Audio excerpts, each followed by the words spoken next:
Blog Talk Radio.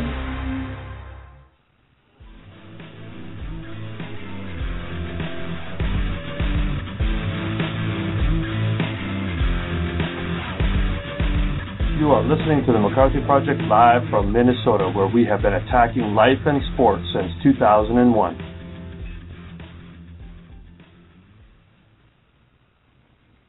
Well, good afternoon, everybody. This is Stephen McCarthy from the McCarthy Project, and Chris Swarthout, as well, as always, I should say. How are you doing today, Chris? Very good, very excited. Yes, we are looking forward to this. Is kind of just a real cool 15, 20-minute interview because we have Kelley Jakle on the phone with us, who's actually has a role in the upcoming movie 42, which is also on a cool side. She's got a couple of different really cool facts. Not only was she an athlete growing up and then also has been involved with sports her whole life, but she's the great-granddaughter of Branch Rickey, which I think is really a fascinating kind of a connection to the movie as well. So with that, we're going to move right over to Kelley. How are you doing today, Kelley? Hi, great. How are you doing? Very good, very good. I wanted to thank you up front just for coming on the show. First of all, let's move over to the movie 42, because I think the Jackie Robinson story is very timely in the sense that there's a lot of things that are happening in the United States right now and in the world related to race. Give us a feel for what excited you about the movie 42 and your role within it.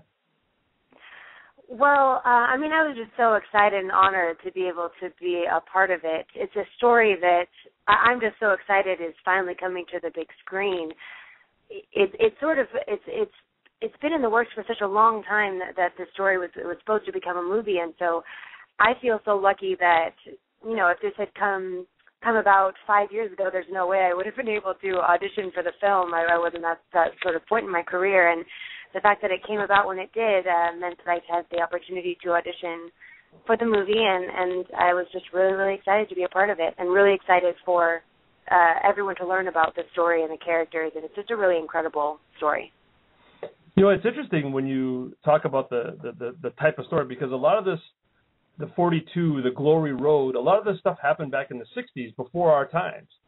And how much, with the connection with your great-grandfather, I should say, how much of this were you aware of the story? Did it get handed down through your family, or how did that happen? Oh, absolutely. I grew up with this story ever since I can remember. He's been sort of a patriarch figure in my family, and he was such a family man and always loved family around. And so that sort of his values, he was also a very moral man. He never actually went into a ballpark on Sunday, and he never drank a sip of alcohol in his life, and just had very, very strong character. And he also was just excited about everything, wanted everything to happen, loved his family. And those sort of values and familial awareness kind of passed down through the generations. And the story itself has definitely, I rember doing a report on it probably as early as second grade, because it was just such a part of my young life to learn about it. Cool. And then how did you actually, you mentioned that your career had kind of not developed enough if this would have happened 4 or 5 years ago. How did you hear about the movie? Did you know it was coming to pass, or kind of tell us a little bit about the history there?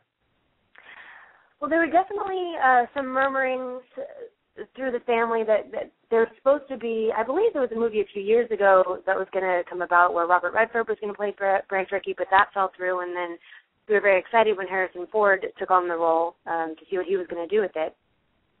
But I found out officially through my manager, who I've been with for just 2 years now, and because I was in college before that, and not really represented and not trying to be an actress quite yet.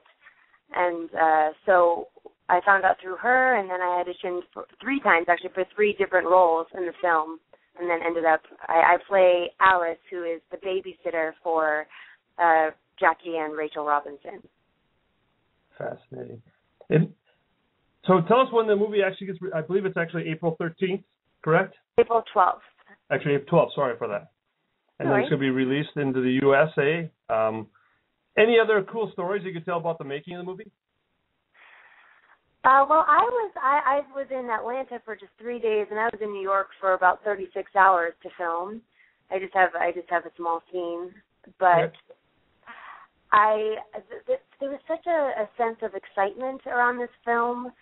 The crew was excited. I got to see pictures of. It was really fun talking with them about Branch Rickey and how Harrison Ford. I didn't get a chance to see him, behind the scenes or anything. I've now seen the film, I'm very excited about it. But just a sense of excitement about the story and the actors and how well it was going. It was just sort of an infectious environment, and it was really, really fun to work on the film. And Brian Helgeland is a genius. So it's an honor to work with him. It really is. It's funny because a lot of those really creative guys, it is amazing how their mind works, and how they can see things and they can get it up in the 3D mode, and you're sitting there going, what are you talking about? Oh, it's incredible to me. Yeah. It really is amazing. All right, well, let's move over because I think you got a couple other, because you have a very big sports background, that you played sports when you were a young lady as well? I did. I grew up with two older brothers who both played sports, and so I grew up a bit of a tomboy, sort of following their footsteps. And so I started swimming when I was about 3.5, and then I swam until I went to college, so about 15 years. And then I played soccer starting in kindergarten, and then I did that all throughout high school. And I played competitive basketball in middle school, but then I gave up basketball in high school to do theater and all that good stuff. And I played, my New Year's resolution in second grade was I want to try baseball. It's such a big deal in my family, and there's pictures on the walls. There's Branch Jr., he's another big part of my family. He's the grandson and my dad's first cousin. And he is still a big presence in baseball, so I was like, well, this might be my calling. And I played for a year on an all-boys team, and I was just terrible. Yes, we all love to have illusions of grandeur, don't we? Yeah. But no, my grandmother, who was his daughter, my dad's mother, was actually all of Branch's daughters played sports, and in a time when women really that wasn't really hugely accepted, and she was actually All-American in field hockey. So I wasn't that talented in athletics, but I tried my best. Yeah, well, it's funny because we had Natalie Darwitz from the Team USA with 3 silver medals and won every national championship. And she talks about the same thing, where if you were a really good athlete, 10, 15 years as a young lady, there weren't as many opportunities, and you almost had to compete with the boys in order just to play because you wanted to. Yeah, absolutely. Yeah, I was. Cool. I think I was one of 2 girls on that baseball team. Cool. All right. Well, so then you make the quality switch from sports over to the theater and acting and singing, which I've watched a couple of the YouTube videos you have posted, and you have one particular one, and I apologize, I don't remember the name, but it's a black and white, and it says you're just in the studio. Is that you walking in there? Is that, or because that was really good? Oh, thank you. I appreciate that. That was my cover of Alison Krauss, her original song, When You Say Nothing at All. It's been a favorite of mine since I was younger, and I'd always wanted to do a version of it, so that was sort of my excuse. It was Valentine's Day, and it was a love song, so I decided that was a good enough reason to do it. Fascinating, because I was kind of expecting to kind of see, oh, I'm sorry, I made a mistake, or, and you kind of wobble a little bit once in a while, but I'm like, wow, that was really good. So, well, yeah, I'm actually really excited. I'm going to sing God Bless America for the Dodgers on Jackie Robinson Day on April 15th, so that should be really fun. See, that's way cool. Now, so you've actually, your singing career is taken a little bit different than your acting career. You're starting to move that direction. So tell us about, you've sang the national anthem for the 49ers, the Sacramento Kings, the Los Angeles Dodgers, all this kind of stuff. What are your future plans related to your singing? Well, I'm just sort of taking it one day at a time. I did a lot of songwriting in high school and the beginning of college, and then I was part of a group at USC called the SoCal Vocals, which is an a cappella group. And a cappella sort of took over my life for almost 6 years, culminating in my role in Pitch Perfect. And so I just, after my a cappella experiences were done, it was kind of like, all right, well, what do I do now?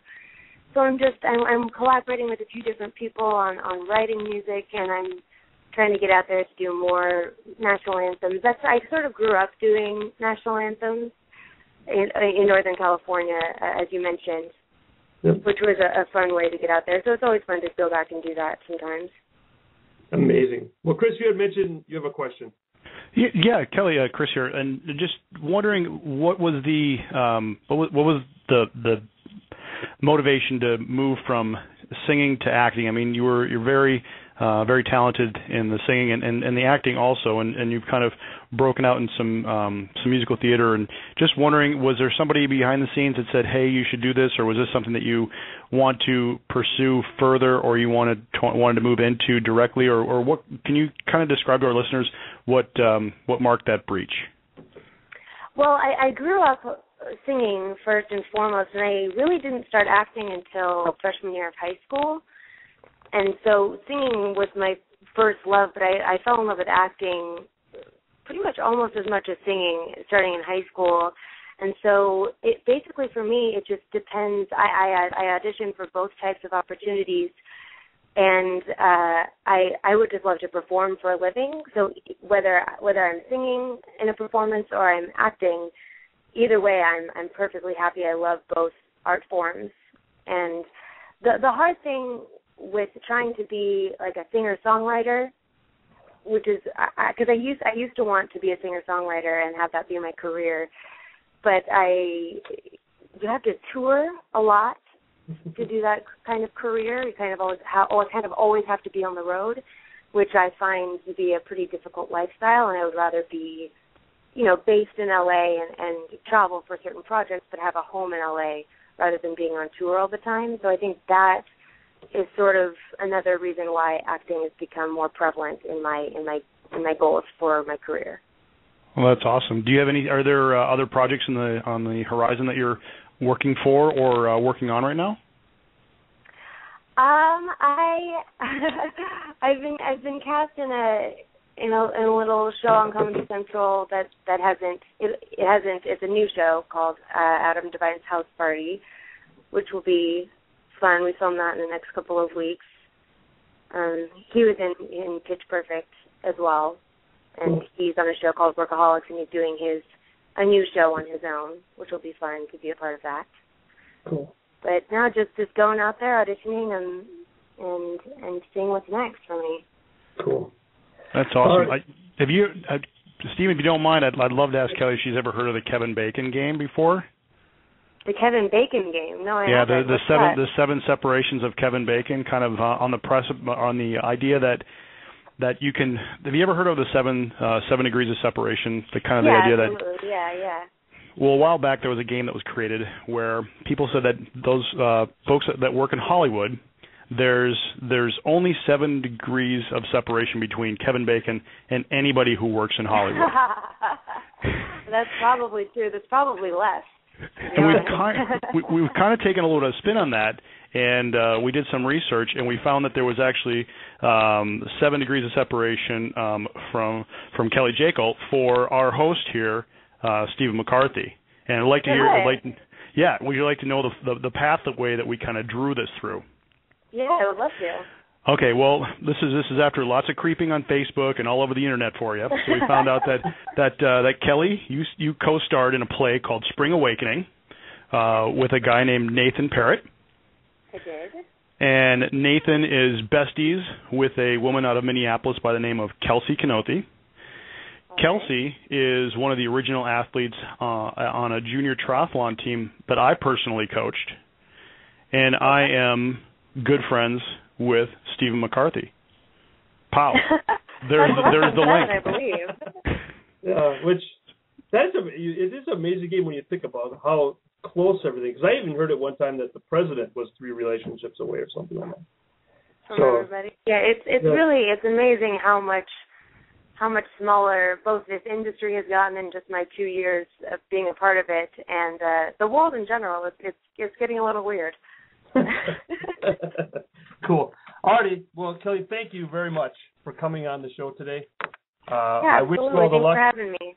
Actually, I wish you all the luck with the 42 movie and then your upcoming projects. Where can people get a hold of you, and where is the best way to connect up with you? Well, I have a Twitter, which is at Kelley Jakle, and that's KelleyJakle. Really, all of my social media sites are just my name. There's Twitter. There's my Facebook page, which I believe is Kelley Jakle Official. There's more than that, right? Sometimes it does get confusing, to be honest with you. I have to admit, as an older gentleman. You can look me up on iTunes. iTunes, just my name. I have a little EP on there. Yes, and we also will put on the landing page on our website. Will be your publicist had forward over a couple other websites that I'm as well escaping in my mind right now, but I'll make sure that those are on our landing page so that they can get back in touch with you for sure. Great, perfect. Cool. Well, have a great day. All right, you too. Thank you, Kelley. Chris, got any last parting thoughts?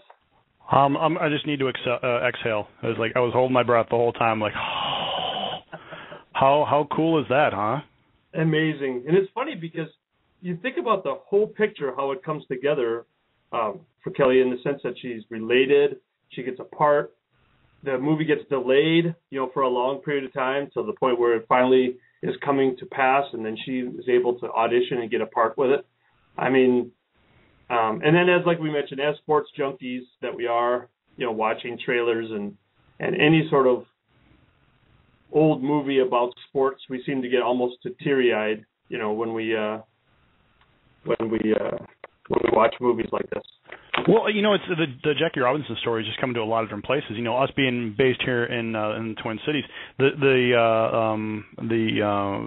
there's a children's theater here in Minneapolis that is actually playing a play called Jackie and Me, and it's at the Minneapolis Children's Theater, and so a friend of mine actually we were out running about a week ago, and we were talking about the interview coming up with Kelley, and that he and his kids went and saw this, and it was about a young boy who has the rare ability to travel through time through the use of baseball cards, and he has to do a report on African American history, and he has a list of people that he can look for, and he sees Jackie Robinson. He says, "Oh, this would be a great idea," and so he has to hunt down somebody who has a Jackie Robinson card. And this is kind of a snarky little white kid that in modern day, and he comes back as an African American young boy in Jackie Robinson's time period, and he kind of lives in that period, and it really covers a lot of things with, especially like in the movie, where race relations and tension and overcoming, and it was just a great message, and it's I thought it was kind of cool that it was coming around the same time that this movie is coming out, and there's a lot of steam behind this movie coming forward too, and the trailer is really I think really emotional. If you hadn't had a chance to see it, go out and Google it, and it's on YouTube. There's a couple of good ones, big names in this movie too, which is pretty amazing too. Yes, and see the thing that I think. Sorry, see the thing I'm just so excited is that Glory Road. A lot of these sports movies or events that happened in the '60s when they were the first team to win the national championship, made all I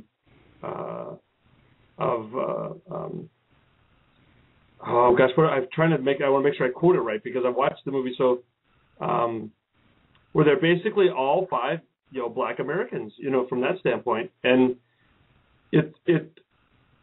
where do you go with that? I mean, that's just so cool. And then you hear about, Jackie Robinson realizing that he's got to live above. He can't just go on the baseball field and do well, but he has to, has to play above that. He has to go hit 3 for 4 because he's got to succeed, and then he's got to go out into the world and be a ambassador for the African American community. Oh yeah. Have you seen who's starring in this movie, by the way? I mean, two of my favorite characters. I mean, first of all, Harrison Ford. Who doesn't love Harrison Ford? As a kid growing up, Star Wars, he'll always be Han Solo, right? I mean, he always will be Han Solo. I don't care. No, he's Indiana Jones. Well, okay, for you maybe. He'll always be Han Solo for me, the coolest dude in the universe. But the other great character in here is Christopher Meloni from, do you know what from? No, I have no idea. From Law & Order SVU. He was on that show for a long time, opposite Melissa Hargitay, and I loved his character. You know, kind of an edgy, a little bit broken, kind of you didn't know what he was going to do, off the handle type of guy, and just loved his character. And the fact that he's in this movie I'm really excited to see that. So, just a number of great actors that are going to be associated with this. And you know, I'm thinking that this will hopefully be a big hit here this summer, and it will probably be one of those ones that we'll be talking about for a long time. Absolutely. All right, so the release date, and I'll get it right this time, is April 12th, coming up here in just over like 11 days or so. Anything else that you want to add to the show before we close her down for today? Not today. That was a great interview, and great speaking with Kelley, and what a talent. Absolutely, and for you guys have to be prepared. I mean, you go to those YouTube videos, and usually they're kind of crazy. I mean, she rocks the house with those two. Sorry, I don't remember the exact names, but just type in, Kelley Jakle, and you'll find that they're like off the charts. And then she's saying at the 49ers, the Dodgers. I mean, she's seriously good singer. And that Alison Krauss cover, I thought she actually did. I mean, I'm an Alison Krauss fan. I thought she actually was better than Alison Krauss, but that's just my personal opinion. Dang, dude. See, I'm telling you, it was good. It was like, don't you know what I'm talking about? You've got to go there, go, it's this black and white thing. Kind of, she was doing something off the cuff one day, but you start listening to it, and you're like, wow. She's got chops. Wow. Yeah, she does. All right. Thank you, Chris. We will let you go. We will be back tomorrow at 4 o'clock Central Time, and we'll be talking social media and sports. There's a big 2020 show that Nikki brought to my attention, talking about sports and bullying and social media and all this kind of stuff. So I'm very hopeful that she'll be able to make it on the show tomorrow. And then we also got Jessica Nichols, who is in a show called Defiance, and it's actually going to be on the Sci-Fi Network. Coming up here, I believe, in a couple of weeks, and tomorrow we'll have all the details, but she's actually going to be in that show on the Sci-Fi Network. So with that, we will let you go. Have a great weekend. Or not weekend. Have a great day. We will talk to you again tomorrow.